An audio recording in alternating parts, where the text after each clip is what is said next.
This is the Vacation Rental Success Podcast, keeping you up to date with news, views, information and resources on this rapidly changing short-term rental business. I'm your host, Heather Bayer, and with 25 years of experience in this industry, I'm making sure you know what's hot, what's not, what's new, and what will help make your business a success.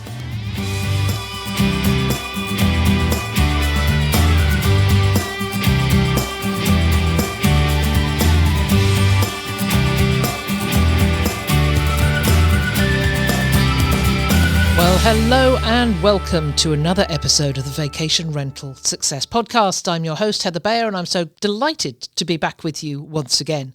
So today we're kicking off a brand new series focused on leadership, and I honestly couldn't think of a better person to launch this than Matt Landau. If you've been listening to the podcast for a while, you'll know that Matt's no stranger to this show. In fact, we've lost count of how many times he's been on. It's safe to say he's way more than a guest at this point. Matt was actually the first person I really connected with in the vacation rental industry way back in 2012. And if you've been listening to the podcast over the years, you'll have heard that story. And he's been part of this journey from the very beginning. Matt's story is such a great example of organic leadership. He started out over a decade ago managing a boutique vacation rental business in Panama City's historic Casco Viejo district. It was called Los Cuatro Tulipan.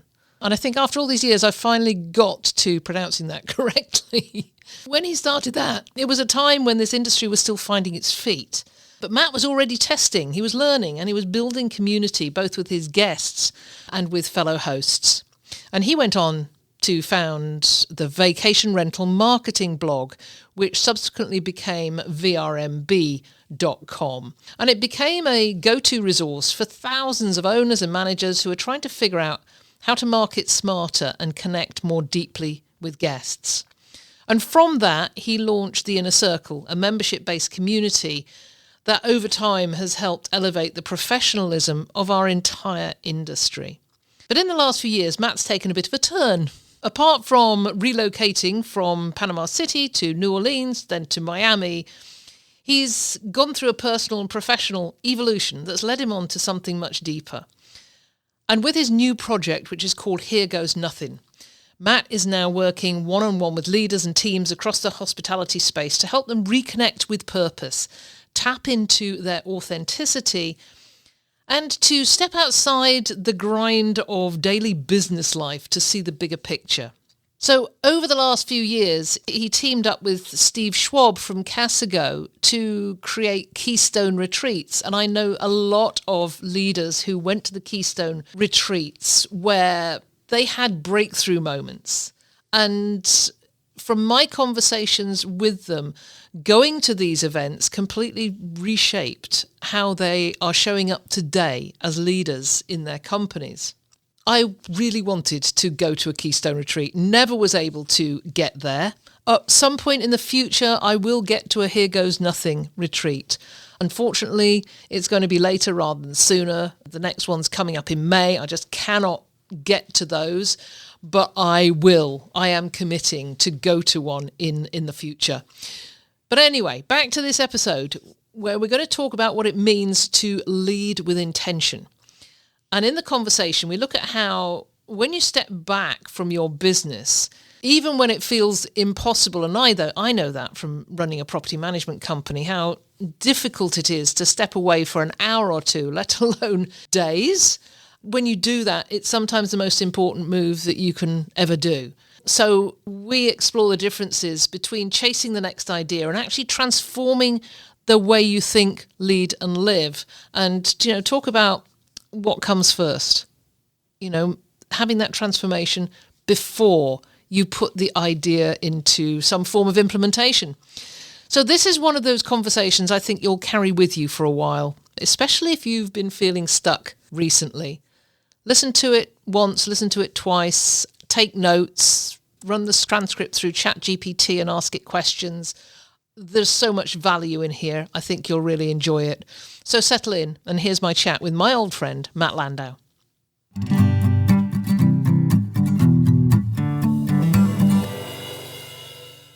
So as ever, I am so happy to have my friend Matt Landau back with us once again. We have lost count of the amount of times that you have been on this podcast. In fact, we're almost getting to the stage where we are co-hosting. Maybe that's something for the future. I mean, when you find someone that you enjoy having good conversations with and you have the platform to share those conversations, why not? Yeah, absolutely. And our conversations are really good. I heard from somebody yesterday and he said, I've just started listening to your podcast and I've started right from the beginning. And I thought, no, just tell me when you get to the one with me and Matt Landau talking about Airbnb and why it's a flash in the pan. Oh, wow. I don't remember that one. Was that us? It was. And it was around it was really early on, around 2013, 14. And gosh, we should totally revisit that. And it was a little disparaging. Of course, defensive. Yes, yeah, exactly. So great to have you on here today. I've been watching everything you're doing on LinkedIn. Certainly, we've been talking about the retreats that you're doing, but you're moving on and talking a lot more now about a redefinition of where we are, getting people to really go deep within themselves and take some time thinking about what their position is in the industry and what being here is all about. So that's probably a very clumsy way of putting what you've been putting so eloquently. So I'm going to turn it over to you and ask you to talk about, where you're going at the moment with this whole idea of local heroes and talking about authenticity in this business. So first, I have just found it so primordial to my own growth, to my own excitement and focus and energy to take a step back from my grind, from my routine, from my flow, from my linear growth, to take a big step back and just recalibrate and reassess where I'm at. Maybe some things have changed about me and my needs in my business. Maybe some things have changed in the market, and maybe some things have changed in the world. Most certainly things have changed in the world. And so stepping back is like so simple and actually surprisingly difficult because you're inside of the grind. You have an entire team who's depending on you. You have a way of doing things. You have an income stream. You have tasks that need to be done, yada, yada, yada. And stepping away from that to actually reflect on what am I doing here? Or are things going the way that I want? Or how is this going to play out over the course of the next few years? Or what are the trends pointing to? Stepping back and really seeing that big perspective, I've found it's most helpful to do with other people just because they see us sometimes even more clearly than we see ourselves.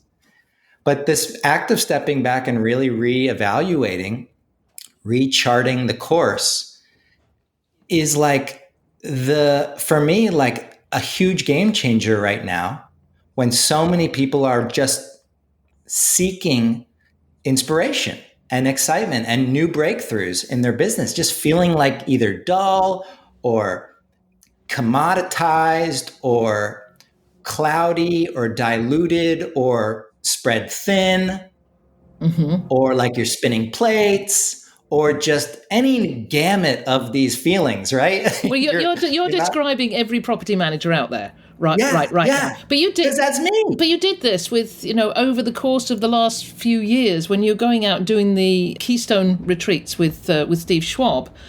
You were getting these people together and having these conversations and getting the people who attended to really go inward and make some discoveries. So you did 15 of those. So and that was what's different? A huge breakthrough in my life. And I never got to one of those, but I've talked to people who've been there and they said it was a huge breakthrough in their lives as well. And they came back and started to do things differently. So what you're doing right now different from that? It's very similar. It's deeper. And it's even more transformative in that sense. Like it's even more breakthrough. Like with Keystone, this big aha moment was, wow, I am really good at connecting people and I am genuinely really a curious dude. That's actually a job. Facilitator is a job that I never knew existed. Mm-hmm. And it took taking a step back and going to a couple conferences outside of our industry to see that, oh, there are facilitators who do this for a living. And I was like, wow, this is awesome. I want this new level of like excitement and fulfillment. So that was a huge shift for me. That was one big stepping back and being like, I want to do all of my work now in person, in nature, with leaders. Mm-hmm. And that was just like a huge benefit of the stepping back process. That said, with Keystone, I was only scratching the surface. With Keystone, I was new to the world of breakthroughs and discovery. And you start to see patterns. You start to see that like all the real breakthroughs are very personal things. It's like a new priority in your life has suddenly like become clear and you have to change the way you're running your business to accommodate it. And that's a hard process to come to on your own. So like in Keystone, we started to see that these common patterns were like, it's very hard for leaders to step away and let go. It's very hard for, especially if you're like control freak like me, it's very hard for people to open up to what next level of growth could be like. Because a lot of us have just been kind of working under the same business model and the same terms for so long. So like we had people at Keystone who was like, wait, I have much more purpose here if I come back to this vacation rental business with the intent of fostering like human connection. Like if that's my priority and I've lost sight of that, getting so tied up in all of this technology and operational complexity. So you return to your business, you're like, no, human connection is one of our top priorities. And you share that with your team. And we can talk about this in a little bit, but I think this represents a fundamental shift in how we are running our business. And if you as the leader are really ready to like go there, then that excitement and that discovery, like, wow, guys, I've just figured out that human connection has actually been stifled in our business over time, and we want to reprioritize it to the very top. What do you think? Your team is going to love it because they're like, yeah, we felt that too. We didn't want to say anything or we didn't know how to fix it. But now it becomes kind of part of the business value of the organization, a new like compass forward. I think that is just so powerful. And to tie it back to the first part of the question, I don't think we come to those conclusions inside of the bubble. I think we have to go somewhere new. We have to step away. Okay. We need to meet some new perspectives. Define that. Define, first of all, inside of the bubble, and then where do you go when you go away? I did this hilarious little exercise with ChatGPT. I typed in, I said, show me what it looks like, the level of focus needed to start a new venture. And it showed this man inside of like a library with a bubble around him, like very serene and like calm and focused. And then I said, now show me the same scene after too long. Like if you're too focused on the thing. And it showed the exact same bubble, but the bubble was like super polluted. And all the people around him looked like they were like post-apocalyptic zombie corporate people inside the bubble still. And then the final question was, ChatGPT, depict what's needed to break this stuckness, this limitation. And it depicted, Heather, the same bubble being popped by a hand, like a corporate hand from God, and exploding. And I was like, wow, it gets it.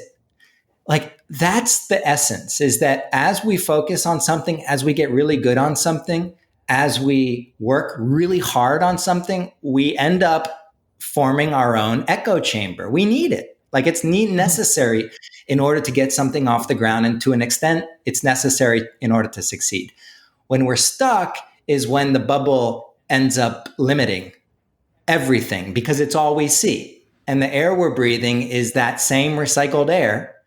And the voices we're hearing and the people we're interacting with are all the same recycled people and voices.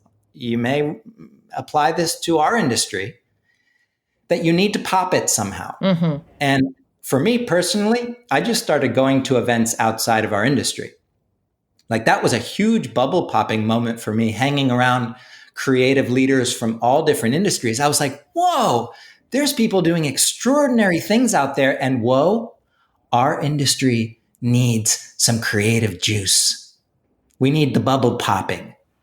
So I think like you can take it any number of ways. You can take an afternoon out of your day and go somewhere really peaceful in nature and be by yourself and reflect on a new question or challenge that you're working on, or with someone who's really good at asking questions.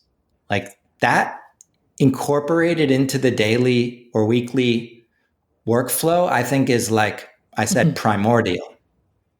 That's not asking too much. So it's like taking on a coach.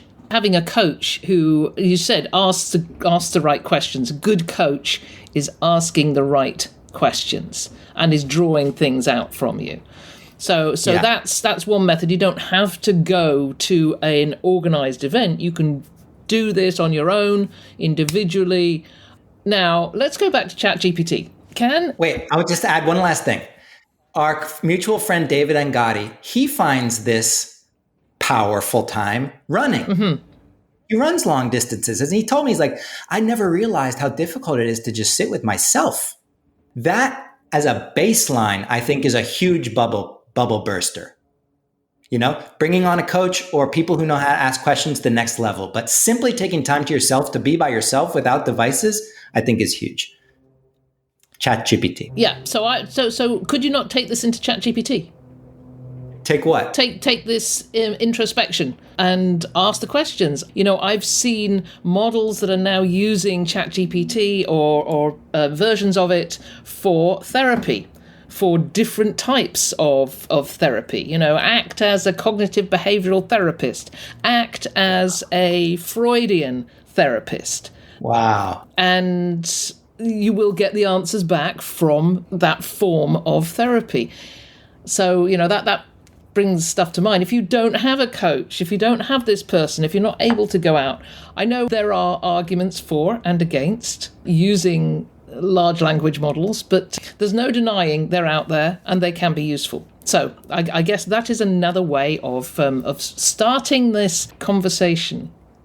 I see it in two different parts. I see if you have a really clear idea of what you want and where you're going, if you know the path, the direction, you're not necessarily sure about the pieces that are going to get you there, but you're really clear on what you want or who you are, I think it serves as an amazing tool to shake things up, to give you ideas. Amazing.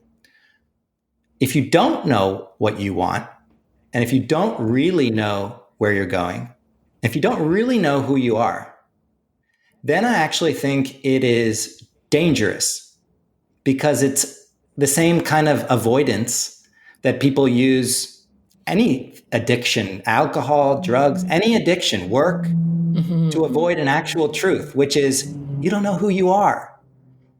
And there is just something incredibly powerful. I'm new to this whole thing, by the way. I just started meditating thanks to Valerie Gangas turning me on to transcendental meditation. Now I can actually sit by myself for 20 minutes. And it's like, I feel so proud of that because before I couldn't even sit for 5 minutes. And this, for me, this baseline of reconnecting with oneself, being able to clear the mind in what's otherwise a very noisy world right now, I think it's just become a superpower for me. And for me, like, it gives me much more clarity on what I want. And it gives me much more clarity on how I want to lead. And I just think there's two different sides of the discovery spectrum. And sometimes in your life, you may need one, and sometimes you may need the other. It's kind of knowing when to use them. I think that makes it most powerful. So we've been talking mostly sort of theoretical. I just want to move this a little bit into practical. For those who are listening, say, okay, you're asking me to go inside myself and do all this fuzzy, fluffy stuff. but how does this relate to my actual business when I am, as you said earlier on, I've got a gazillion plates in the air.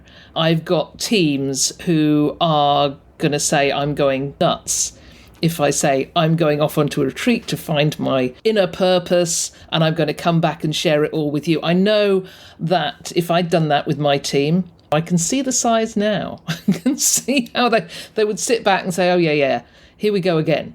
You're going to go somewhere, you're going to come back with a whole bunch of new ideas that's going to shift the status quo, and you're going to throw everything into disarray. Now, I say that because I did that a lot in my business.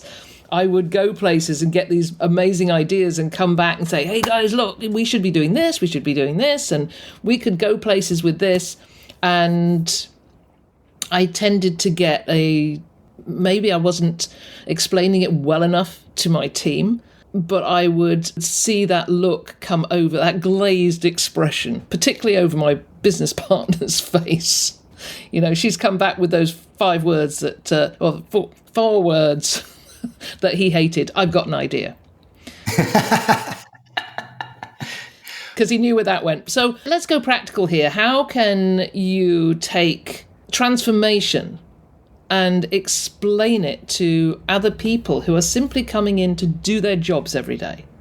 That's a couple different questions. But I want to start with the first one, which is the difference between an idea that you got randomly at a conference, or the 20 ideas, or the 200 that you got random. Oh, that's a great idea. Let's try that. There's a difference between returning home with that list and excitement versus returning home and saying, I just had an experience that changed everything for me. I just had a profound discovery. And we can get this from anything in life. Like, you can get it from traveling. You can get it from something happening in your life that was unexpected, but like an energetic shift happened. There's something very different about returning from that trip and saying, I don't have any specific new ideas. I just know that things need to change. And it's a significantly different tone that I think is worth distinguishing. It's not just a quick tip on how to do revenue management. It's not just a quick idea on how to make guests more loyal. It's like a profound personal experience. And that could be, again, anything. It doesn't have to come from one of my retreats or consults.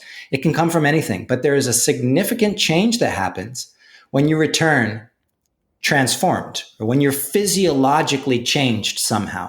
For me, going to nature is an amazing way to tap into that. For me, meeting people who are like more developed humans and learning from them and seeing how they interact, this kind of just helps me understand that there's another level that I can get to, that it's not just my own echo chamber, but something beyond that. So I think, first of all, that's really worth distinguishing. Practically speaking, you come back, right? And you have some experience, some moment that internally changed you somehow.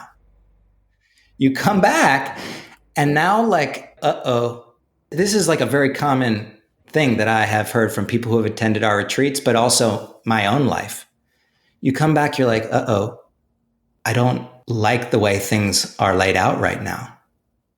Like, this is broken beyond repair.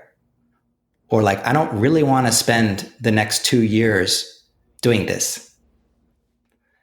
I don't really want to spend the next 2 years in this position at this company or with this person. That's like terrifying.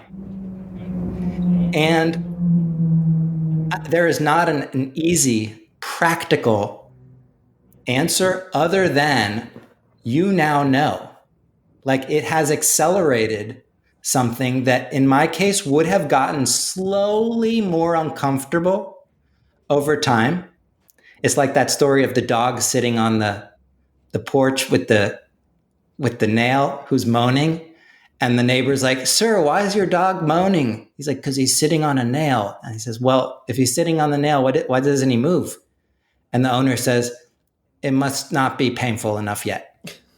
Which is like, if I think about my own life, I was just kind of in this sort of pebble in my shoe type mode. And I was not going to move until I really understood that, whoa, none of these trends are trending in my favor. In fact, and this was my personal aha, I'm the common denominator. My lack of clarity is the common denominator in all of these wobbling things. So like, it's a much more profound, personal type of learning experience that we're talking about here. And you go back and you're like, well, what do I do now? That is where I think a really cool creative process can begin. And like, I get this question a lot. It's like, well, you're suggesting that I step away and reevaluate what I really want, but then I come back into my real world and it's not even possible. Let's start talking about that. Let's start having conversations about that.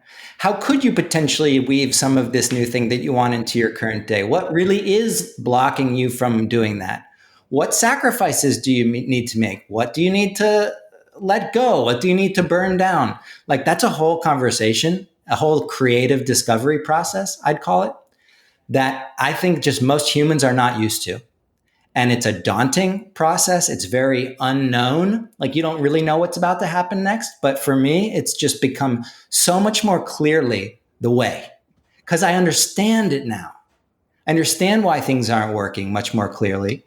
I understand what really gets me just more fulfilled than ever before. And I can make my decisions around those things. Whereas in the past, if I didn't really step back and have a personal discovery, I don't think I would have changed. So what's the next move for somebody who's listening to this and thinking, this is all well and good, but I could go to one of these, a retreat, or I could go and find time on myself, and I get back into my world and I'm back into headless chicken mode, because that's what's happening certainly now. Where are we? March, end of March, leading into April. There's probably another month of downtime before that headless chicken mode just takes over. And, I've heard people say, I can't go to a conference in June, or I can't go to this in June or July or August because it's the busy season and, they can't do without me. How do you get that? I'm still trying to get there. I know there is a holy grail here, let's get there. And you call it, what is it you're calling it? Well, it's authenticity. You're placing, human connection at the heart of the business. But how do you define that when, once again, you've got your gazillion plates in the air? Yeah, it's a very real conversation. I think it's a really powerful conversation to have. For me, it's a spectrum. There's the massive breakthrough that you need every decade or two or whatever. And then there's like the little breakthrough that you need to take you up to the next level, and everything in between. So I think first, recognizing what kind of breakthrough you're really looking for is a helpful first step. Second, I think returning to the grind with this new vision, new clarity, new understanding. Let's just say you return back and you're like, man, my health has really suffered. And I'm running a great business, but I'm inside of it every day, and my body is suffering. Not sleeping well enough. I don't eat. I'm stressed. I don't spend time with my family who likes to go out and exercise, blah, blah, blah. You return back, and at the very least, you can now say, well, part of my routine is going to include, I'm making a sacrifice. Part of my weekly routine is going to include exercise. That's a new priority. It wasn't 5 years ago, but now it is. And maybe you could say the same for something with the team. You're like, we don't really ever talk about what human connection means to us. We don't ever really connect as humans. We're just constantly doing tasks for one another and demanding problems get solved. What if we allocate time each week to actually go and connect as humans? And as you know, Heather, a pizza party or a meal together with a staff is so replenishing. And it just so happens that if you feel more replenished connecting with your team, you also are able to more connect with your guests. So like for me, the breakthrough, that could be a breakthrough. It's like human connection is really important for us. We're reallocating resources on what that means. We're starting with weekly time as a group. We're starting with time in nature. We're starting meeting every guest for the next couple weeks in person and delivering something special as an experiment. And I think this is where the breakthrough mindset becomes very helpful. I call it Here Goes Nothing because it does require like a courageous shift in priorities. But it's like, no, we're going to give it a try. We're going to try this and see how it goes. So like, let's allocate a budget. Let's put someone in charge and let's see where these new types of initiatives that revolve around these things that are now very important to us that are getting lost, see how they go. And let's circle back after a month or whatever and see how it went. That I think is a really helpful innovation process. Like this is the creative act. You talk to artists, they're out there just trying everything. And they come back and they see if they liked it or not. They see if people will want to buy it or not. And then they go back and do it again. I think there's something that all of us linear business thinkers, myself included, need more of in our lives, which is shake up, trying new things, and then reporting back. I like to add on the layer of telling the story. So like, we're going to try this crazy new thing that is doubling down on human connection. It sounds ridiculous, but we're going to come back and we're going to tell the story of how it went to all of our guests. Like, that's exciting. And I think that the storytelling aspect just helps reinforce this path. And like you said, like, it's not going to happen overnight, the change necessarily, if you don't need it badly enough. But it can start to incorporate this creative breakthrough muscle into your workflow. And I think also this is what people on teams are desperate for as well. Like the permission to be themselves, and more creative with how they're solving problems. Like that's the outcome, I would say, is that they're able to solve problems in a more creative way that's not following standard operating procedure. There's a massive ROI on that. So what businesses are out there already doing this? Because I know there's a number of them. I know Valerie Gangas with Juniper Holiday and Homes, and Rachel Alday with Abode Luxury Retreats, and Robin Cragen and Moving Mountains. These are people who are out there doing this. They are walking that talk. Do you have any other examples of businesses that are on that pathway? I just visited an amazing vacation rental manager in Key West named Cindy Rhodes. You may be familiar with Cindy and her company, Vacation Homes of Key West. She's run it for like 30 years. And it's the premium vacation rental management company of Key West. They have all the best homes.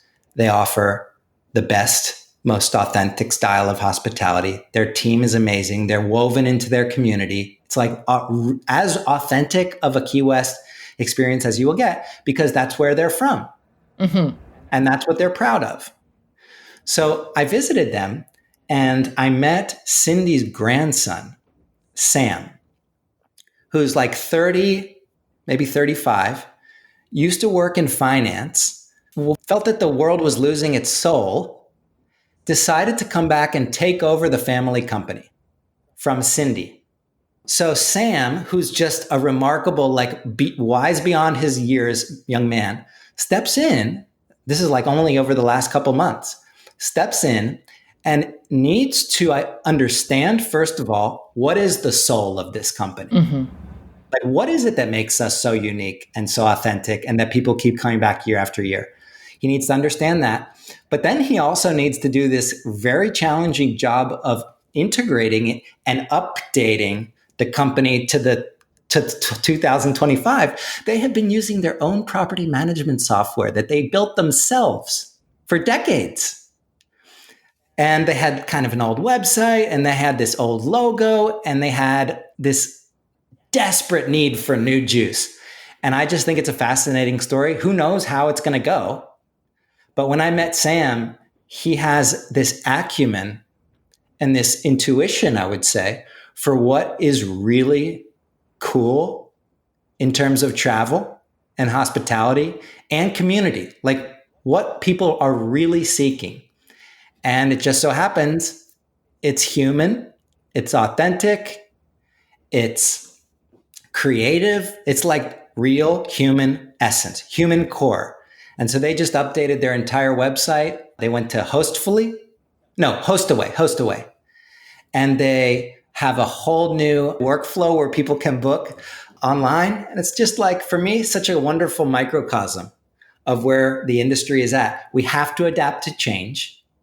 We have to bring our companies with technology and all this into the future, but we also want to preserve what makes us unique. And that's work. So is this where the local hero comes into it? Because this is something I'm hearing more from you, talking about local heroes, and that we have to find ways of differentiating ourselves as companies, and that is one amazing thing that people can do, because if you're running this company and you live in that community, is that what that means by being a local hero? I think there's a lot more to it, so expand on that for me. Well, so I can't claim that phrase. That's Steve Schwab's phrase. That's something they use within Casco. And the thinking is that it's a franchise business model. So all of these local business people who are powered by Casco on the back end, they use this technology and the heavy lifting. But on the ground, they are empowered to be themselves. Mm-hmm. Kind of like real estate agents in a way, franchises in a way, but it's like hospitality is a very human thing. So we're going to champion the local heroes in every destination. We want each of our franchisees to feel like local heroes. And I think it's a great way of thinking about what we're talking about. And in a way, everybody should come up with their own version of local heroes, because ultimately it's capturing something special, right? Absolutely. I experienced this a couple of weeks ago down in Rocky Point, when we went down to visit the Casco team and experienced that hospitality for the first time. And I was blown away with how different it was. I hadn't experienced that in many places before. How specifically? One specific, we stayed in an apartment in the Encantame Towers, which is a massive new development just outside Rocky Point, and it's managed by Casco. Now, if you walk into a hotel normally, and you've got this row of people sitting at a reception desk, and if you get any eye contact, you are very fortunate. Their heads down, they're typing, they're on the phones, nobody's looking at you. And then maybe one does eventually, and they'll look up and say, what can I do for you? We walked in to this reception area at Encantame Towers, and the moment the door opened, there were 3 people in a line at the reception desk, and they all looked up and all gave these huge, broad smiles. And one of them said, "Welcome, it's great to have you here." And they had no idea that we were down there as guests of Steve. They didn't know who we were. We just walked in the door. And then one of them stood up and gave me his name, Juan. I have a lovely photograph of me and him, and because he was attentive to everything we wanted or needed throughout the time we were there. But he owned that relationship. There were 3 of them who all gave that same greeting, but one stood up. He was the one who was going to own that relationship. And I know this is part of Casco hospitality. It's their, I've spent a lot of time studying their credo and working out ways to share that through the online format when it's impossible for people to come in the face-to-face, and which is interesting. We'll probably have this discussion about how we do this. But that was my experience. And then we went into town and we went to the Casco office and got exactly the same response when we walked in. Head up, eye contact, smile. I'm owning this relationship. You and I are having this connection. And I think that's what it comes down to, that somehow they made a connection. It wasn't just I'm a receptionist or I'm a reservationist, I'm sitting there doing my job. It was I am here and I'm making a connection with you. And I thought, wow, if you can pass that across an entire organization, wow, what difference that would make. And then I realized that within Casco, that's what they are doing. They are sharing that whole culture across each of the franchises, but the organization as a whole. So, yeah, I'm very sold on that. I think a lot of us have experienced that with whatever other kind of businesses out there. You know, the kind of business that people are just like unusually on, right? And it's so obvious because you're like, wow, this service is amazing. They're really connected. They're really tuned in. One of the things Casco does really well from a technical or operational standpoint to really like break this culture down, because that's what it is. It's a culture and a language, a set of norms within the organization. One of the things Casco does really well is an ultra clear idea of what their values are and an ultra clear idea of what their principles are, which are basically rules that operationalize those values. To say that again, the business values, what we stand for, and the principles which operationalize those values so that anyone, including Juan, can channel that value in his own unique way. They talk about those values and those principles. It's kind of encapsulated in their Orange Credo. They talk about it every day and every week on their group calls. They repeat it and they say, what was an example in which you had an example of this value this week? And for me, that repetition, that discussion and expansion around what does it mean to be excellent? Oh, well, we're an excellent company. Give me some examples of how you were excellent. What does excellence mean to you this week? And I think there's just something beautiful about pulling apart and putting together and having just what I would think of as creative leadership conversations around these core values regularly. That over time is what creates a kind of language. This is how we do things. Oh, I channeled the value of connection today because I went out of my way to help Heather do this. Yeah. It's just a way of getting everybody rowing in the same direction. And just technically speaking, I think it's a practical way that we can put some of this like theoretical talk into action. Well, that was it. That's I saw that theory in practice. And it's taught. They have the Casco University that actually talks it, but they walk the talk every single day. And yeah, I love that. And that whole idea of, oh, go on. Well, something else just became very clear, connected the dots. We were talking earlier about ways that you can incorporate this deeper vision or new understanding or new priority into your daily grind where you're back like a chicken with your head cut off, right? If one of your new business values is curiosity, let's say, you realize you're not really listening well enough, you're not really being curious and peeling back layers and asking better questions. And for that reason, you don't really understand the problem or the need for a solution. If you put curiosity at the top of your business values list and you start incorporating it into every team meeting, today we're going to talk about how Heather was curious with XYZ. Another example could be creativity. Today we're going to talk about how Juan wielded creative leadership in his own way, representing Casco. Like that is part of the shift for me. It's a shift in mindset and is huge. Like it's not a tiny thing that we just sprinkle on and expect it to be done. This is like a significant change.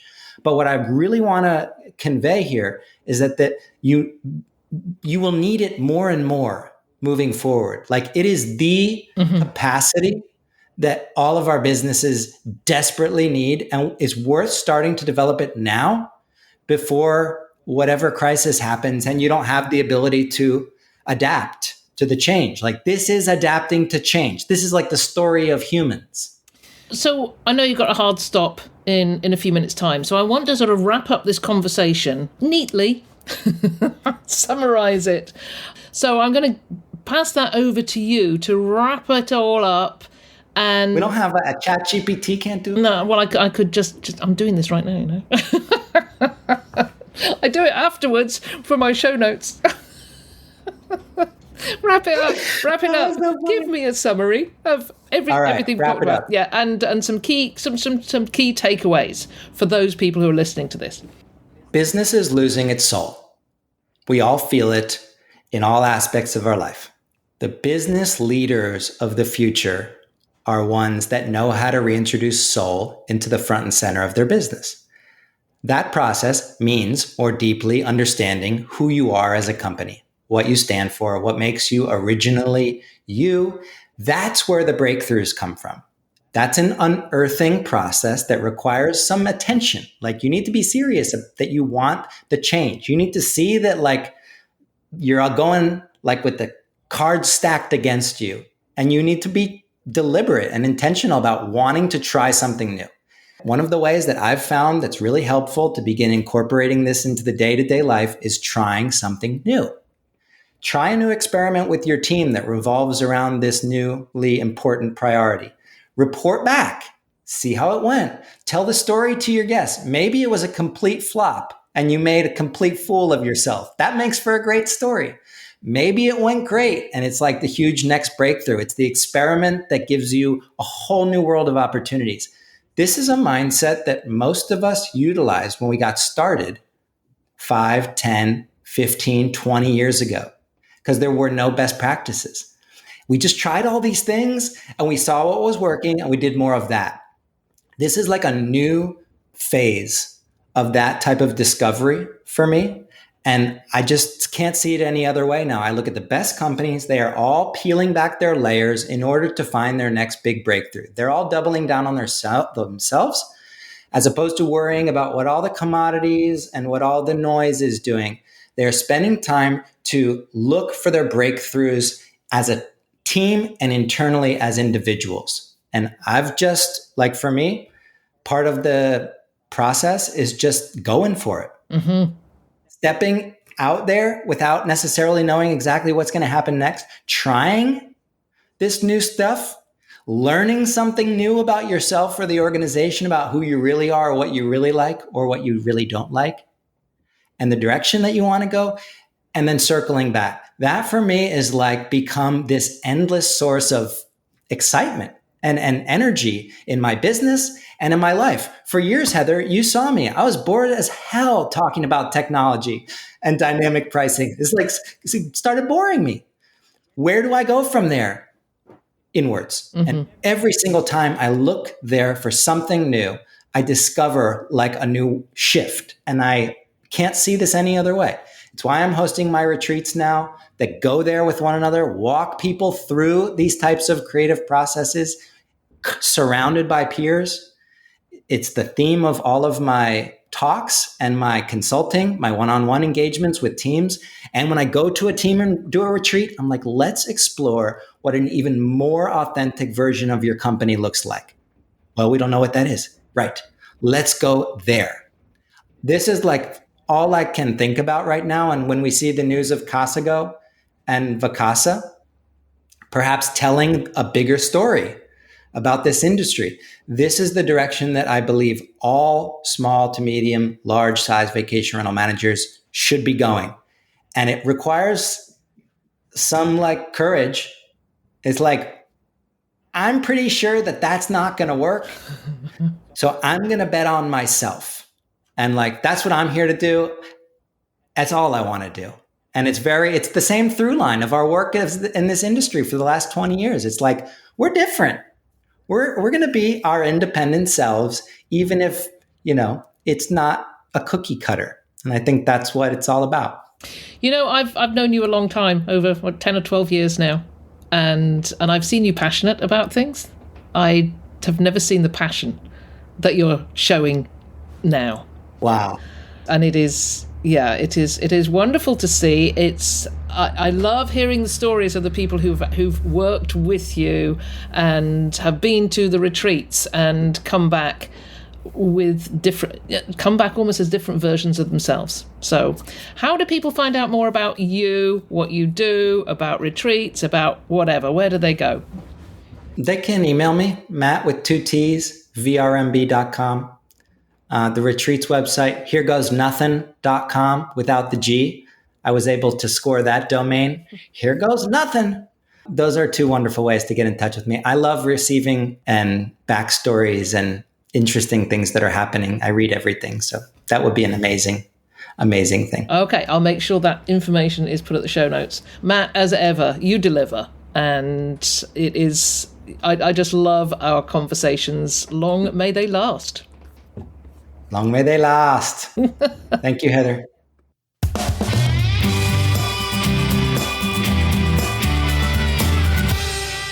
Well, thank you so much, Matt. That was a wonderful conversation, and I hope it left you feeling energized and reflective, maybe even a little bit inspired to press pause along the way and reassess your own path. So this episode has really set the tone for what's to come in the next few weeks as we embark on our special leadership series.